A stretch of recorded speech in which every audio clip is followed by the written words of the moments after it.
Okay, well, you sent us some amazing information, which isn't public knowledge, and we'll kind of keep that close to our chest.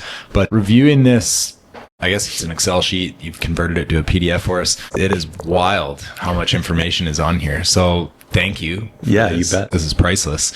Can you kind of summarize it? I know summarizing this is going to be tough, but like in a few minutes, give us kind of high level, or give the listener high level what it is, what we're looking at? Yeah, you bet. So it's a supply summary of all of the purpose-built rental product that's coming to the market, in the foreseeable future. This is one of the offerings that Tradecraft provides to different clients that are, looking to develop purpose-built rental product or own purpose-built rental product. We help them understand the market, understand the supply picture, understand, pricing and that kind of stuff. So this is just sort of a high-level spreadsheet for you guys to get a sense of kind of what Tradecraft can deliver. The supply picture, I don't think it's no real surprise, especially considering, the vacancy rate that, was just announced about a month ago. The supply picture in Kelowna has changed quite dramatically, and it continues to change. There's a lot of supply in the pipeline, and there's been a lot of supply delivered over the last, call it 5 years, and I think that's a good thing, right? I think from the city standpoint and from a renter standpoint, that's what you want. You want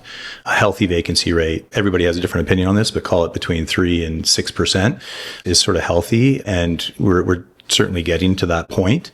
From a developer standpoint, and maybe from an owner standpoint, it's obviously a little different. You're looking at it a little differently. So it's, I think a little concerning for purpose-built rental developers, starting to look at this market or have product and development in this market. They need to understand that, things have changed. And, because of the supply picture, there may be some rent compression. They may be sitting on vacancy for a little bit longer than they had anticipated.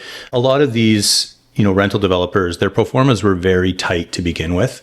Building purpose-built rental product, it's a difficult endeavor. The reason why there's been so much is because the federal government supported that type of development through CMHC financing, which was really the only financing that a lot of these developers could get. So they decided to start building purpose-built rental. So a lot of developers were pivoting from, market condominium product to purpose-built rental because they could get these types of projects financed. There was an appetite on the municipal side for these types of projects. And, the conditions were favorable. There was a really low vacancy rate. Rents were, continuing to increase, and, it just made sense. But now that things are starting to change a little bit, and that picture's changing a little bit, some projects, that were penciling, not to say that they're not going to still pencil, but it's just going to be a little bit more difficult for these developers considering, vacancy and, rent compression.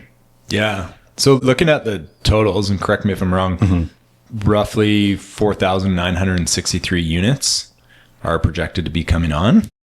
Correct. Yeah. Yeah. Yeah. So that's projects that are at some point through the entitlement phase, right? Yeah. So actual projects, not just, a piece of land that somebody bought that they think they're going to, deliver rental product. This is stuff that is, actually been formally introduced to the city and is working its way through the entitlements process. Yeah.